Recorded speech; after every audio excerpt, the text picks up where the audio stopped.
नमस्कार। आज एक बहुत चिंताजनक विषय पर, एक चिंताजनक पहलू पर आपसे चर्चा करनी है। अल-फलाह यूनिवर्सिटी, टीसीएस और लेंसकार्ट, ये तीन नाम आपने पिछले कुछ महीनों के भीतर एक अलग संदर्भ में सुने। यहां धर्मांतरण का मामला, यहां आतंक का मामला, यहां मजहबी कट्टरता का मामला, यहां देश के संविधान का उल्लंघन, राष्ट्र की एकता को लिए चुनौती। इन सब विषयों के संदर्भ में आपने इन तीन नामों को सुना होगा। इन तीनों नामों में या इन तीनों स्थानों में जो कुछ हुआ उसमें कुछ समानताएं हैं। पहले डॉक्टर्स को जिहाद पर लगाया गया, एक नोबल प्रोफेशन, उसको कलंकित करने की व्यवस्था हुई। मंशा ये थी कि भारत में डॉक्टर्स पर से भरोसा उठ जाए, इसलिए आतंक की व्यवस्था में डॉक्टरों को लगा दिया। अल-फलाह यूनिवर्सिटी का सच ये था। लाल किला पर जो विस्फोट हुआ उसके पीछे वही सब लोग। देश भर में मकड़ जाल फैला, पढ़े लिखे डॉक्टर्स टूल बने आतंकी संगठनों के सीमा पार से।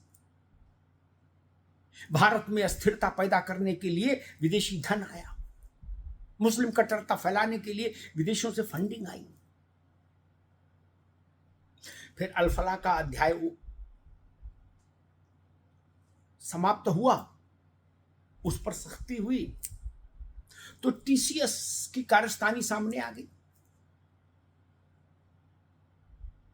वहां एचआर डिपार्टमेंट के जरिए मुस्लिम एम्प्लॉइज ने एक ऐसा कॉकस बना लिया और हिंदू एम्प्लॉइज का शोषण शुरू हो गया। उनका मानसिक शोषण, उनका भयादोहन, उनका शारीरिक शोषण और उनको इस्लाम की ओर ढकेलने की बलात् कोशिश। गाय का मांस खाइए, कलमा पढ़िए, हिंदू देवी देवताओं का मान मर्दन, उनके विरुद्ध अनर्गल प्रलाप, ये टीसीएस में होने लगा। ऐसी संस्था, ऐसी कंपनी जिसकी दुनिया भर में धमक हो, धाक हो, देश के एक प्रतिष्ठित व्यावसायिक समूह की संस्था टाटा ग्रुप। टाटा, अब इसमें देखिए, वहां डॉक्टर्स का डॉक्टर्स के पेशे में अविश्वास पैदा हो, यह साजिश हुई। अल-फलाह चैप्टर।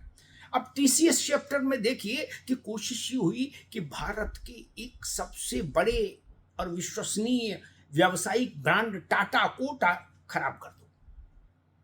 इसलिए टीसीएस में घुस के साजिश की गई ताकि टाटा चपेट में आए, टाटा की ब्रांडिंग कमजोर हो। भारत के कुछ ऐसे व्यावसायिक समूह हैं जो भारत के लिए दुनिया भर में एक परचम का काम करती है। उनकी प्रतिष्ठा धूमिल होगी तो भारत को नुकसान होता है। टाटा उनमें से एक है। तो टीसीएस की घटना हो गई ऐसी जिससे टाटा के ब्रांड पर आक्षेप आ जाए, और वहां भी पढ़े लिखे लोग हिंसा में, आतंक में शामिल कराए गए, और टीसीएस में भी पढ़े लिखे लोग ही ये धंधा चला रहे थे धर्मांतरण का। कोई अनपढ़ नहीं था, क्योंकि अनपढ़ होता तो टीसीएस में क्या करता। पढ़े लिखे लोग, उच्च शिक्षित लोग, दुनिया से परिचित लोग, वैश्विक घटनाक्रमों से अवगत लोग, वो इस गंदे और घिनौने काम में लगाए गए। एक महिला एचआर हेड उसकी मुखिया बनी। किस मानसिक शोषण से गुजरना पड़ा हिंदू कर्मचारियों को, विशेष तौर पर हिंदू लड़कियों को। और ये सब हुआ कहां? टीसीएस के अंदर, टाटा कंसल्टेंसी सर्विसेज। ये छोटी घटना नहीं, ये देश को कई स्तर पर उलझन में डालने वाली घटना है, कई स्तर पर देश को अपमानित करने वाली घटना है। तीसरी घटना लेंसकार्ट की आई, एक चश्मा बनाने वाली देश की बड़ी कंपनी जिसका अरबों में कारोबार, हजारों ब्रांचेस देश भर में, उसमें क्या हुआ कि कलावा, तिलक, हिंदू धर्म की, सनातन धर्म की जितने भी प्रतीक चिन्ह हैं, मंगलसूत्र, उनको धारण करके कोई स्त्री पुरुष लेंसकार्ट के किसी शोरूम में नौकरी करने नहीं आएगा। ये निर्देश निकाला गया। हिजाब की खुली छूट है, जालीदार टोपी लगा लो तो और डबल स्वागत होगा, क्रॉस पहन लो तो जय जय होगी आपकी, लेकिन कलावा बांध के आना चाहोगे तो गेट के बाहर कर देंगे। ये फतवा जारी किया लेंसकार्ट ने। बाद में जब लानत मलानत हुई तो उसके मालिक ने कहा कि नहीं जी, हमने ये नियम वापस ले लिया। सवाल ये नहीं कि आपने नियम वापस ले लिया, आपकी जुर्रत कैसी हुई हिंदुस्तान में ये नियम लागू करने की। लेंसकार्ट भारत की सभ्यता, संस्कृति और भारत के संविधान का उल्लंघन तो नहीं कर सकता। कितनी भी बड़ी कंपनी हो, भारत की मर्यादा का उल्लंघन करने का अधिकार तो उसको नहीं हो सकता। ऐसा कैसे हुआ? और यहां भी पढ़े लिखे लोग थे, यहां मनरेगा में काम करने वाले मजदूरों का विषय नहीं है, सड़क पर भिक्षा मांगने वाले लोगों का भी विषय नहीं था कि उनको बेचारों को कुछ पता नहीं। ये लेंसकार्ट चलाने वाले लोग, 100 की चीज 500 में बेचने का हुनर रखने वाले लोग, इनको कम समझे क्या? लेकिन यहां भी यही षड्यंत्र हुआ। पहले कहा जाता था कि अशिक्षा है, गरीबी है, इसलिए ये सब धार्मिक कट्टरता है। मैं तब भी कहता था कि धार्मिक कट्टरता, जिहादी मानसिकता का अशिक्षा और गरीबी से कोई लेना देना नहीं है, ये बीमारी दूसरी है। लेकिन तब वामपंथी विचारधारा के जो कथित बुद्धिजीवी हुआ करते थे, वो ये प्रलाप करते थे उच्च ध्वनि में कि नहीं नहीं जी, गरीबी के कारण ये हो रहा है, अशिक्षा के कारण हो रहा है। लोगों के पास शिक्षा आ जाएगी तो उनका विजन खुल जाएगा, वो वैश्विक दृष्टिकोण रखेंगे। कुछ नहीं हुआ। अल-फलाह में भी शिक्षा थी, डॉक्टर की डिग्री रखने वाला आदमी लाल किले पर विस्फोट करने चला गया। बताइए, और कितनी शिक्षा चाहिए? और कितनी शिक्षा चाहिए? उसके जो डॉक्टर है देश में एमबीबीएस, वो गरीब भी नहीं है, ये भी तय है। डॉक्टरी उसकी ज्यादा चले, कम चले, अच्छी चले, बुरी चले, फिर भी गरीब तो नहीं हो सकता। ये तो ध्रुव सत्य है, अकाट्य सत्य है, अटल सत्य है। दोनों तर्क खंडित हुए कि अशिक्षित और विपन्न। टीसीएस दुनिया की बड़ी कंपनियों में एक, पढ़े लिखे लोगों की ही एंट्री।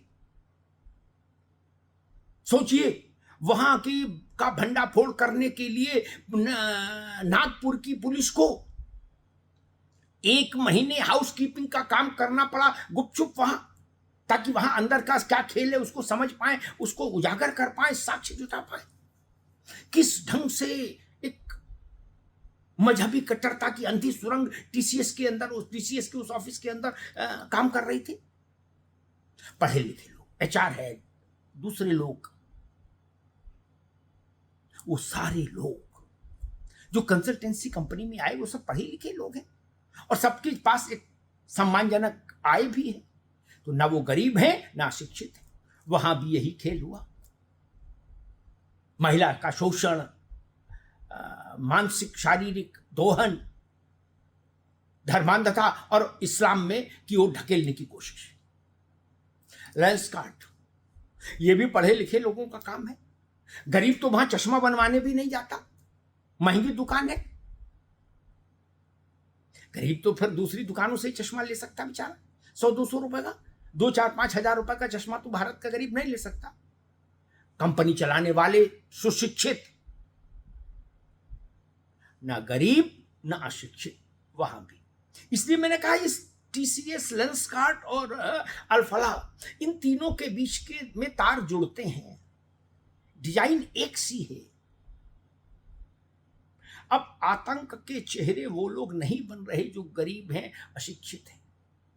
अब आतंक के नए चेहरे वो बन रहे हैं जो हाईली क्वालिफाइड हैं और जिनकी जेब भरी है। ये और भी खतरनाक रास्ता है भारत के लिए, विश्व के लिए, मानवता के लिए, तीनों के लिए। इस पर चिंतन करना होगा और इस ढंग की घटनाओं को जो लोग कवर फायर देने की कोशिश करते हैं उनको भी बेनकाब करना होगा, अन्यथा देश के लिए एक नए किस्म के संकट का निर्माण हो रहा है। वो संकट विचित्र से विचित्रतम होता जा रहा है। जब अल्फला वाली घटना सामने घटी थी तब भी मैंने कहा था कि रास्ता बहुत खतरनाक है। सोचिए, डॉक्टर्स को उस गंदे खेल में उतार दिया गया। डॉक्टर के लिए कहा जाता डॉक्टर धरती पर भगवान है। उस नोबल प्रोफेशन को आपने कलंकित करने का काम कर दिया। डॉक्टर, अध्यापक, कंसल्टेंसी करने वाले लोग, व्हाइट कॉलर बिजनेस करने वाले लोग, इनको जिहाद में उतारा जा रहा है। अब टुंडा कुंडा नहीं उतारे जा रहे उसमें। ये बम बना रहा है कोई टुंडा, वो पहले साइकिल में पंचर लगाता था फिर बम बनाने लगा। अब व्हाइट कॉलर वाले जिहाद में उतारे जा रहे हैं। इस्लामिक कट्टरता फैलाने के काम में उन लोगों को लिया जा रहा है ताकि वो उड़ान भरते हिंदुस्तान की उड़ान को प्रभावित कर सके। वो एक हिंदुस्तान के एक हायर सर्किल में मूव कर सकें, वहां एंट्री ले सकें और फिर वहां इस्लाम की कट्टरता को, जिहाद को फैला सकें। ये मोटिव है, ये मंतव्य है उनका। इस पर निगाह रखनी होगी। इस पर सरकार को भी सतर्क होना होगा और समाज को भी सतर्क होना होगा। लेंसकार्ट के मालिक को शासन को प्रश्न करना चाहिए कि आपने वापस ले लिया अलग बात, लेकिन आपकी हिम्मत कैसे हुई थी ऐसा निर्देश जारी करने की। आप लेंसकार्ट को दंडित करेंगे तो बाकी लोग सुधर जाएंगे। आप टीसीएस के उस ब्रांच को दंडित करेंगे तो बाकी सुधर जाएंगे। आपने अल्फला को दंडित किया, अच्छा किया, लेकिन टीसीएस और लेंसकार्ट भी दंडित होने चाहिए। बिना दंड के ये छूट जाएंगे तो फिर गलत नजीर स्थापित हो जाएगी भारत में, गलत उदाहरण सामने आ जाएगा। इसलिए मुझे लगा कि ये विषय महत्वपूर्ण है, इस पर हमको आपको चर्चा करनी चाहिए। देश के सामने संकट गहरा रहा है। विदेशी फंडिंग से भारत को अस्थिर करने की साजिश हो रही है और उस साजिश के छोटे छोटे केंद्र, कभी अल्फला बनता है, कभी टीसीएस बनता है, कभी लेंसकार्ट बनता है। अब मस्जिदों में साजिशें नहीं कम हो रही हैं। अब साजिशों के नए केंद्र, ये सोफिस्टिकेटेड स्थान बन गए। एक यूनिवर्सिटी है, एक कंसल्टेंसी कंपनी है, एक बड़ा व्यावसायिक घराना है।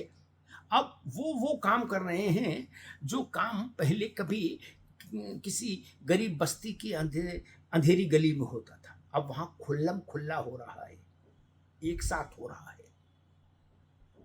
पढ़े लिखे, बड़े और प्रभावशाली लोगों को इन्वॉल्व करके हो रहा है। इसलिए चिंता ज्यादा बड़ी है, ज्यादा कड़ी है। धन्यवाद।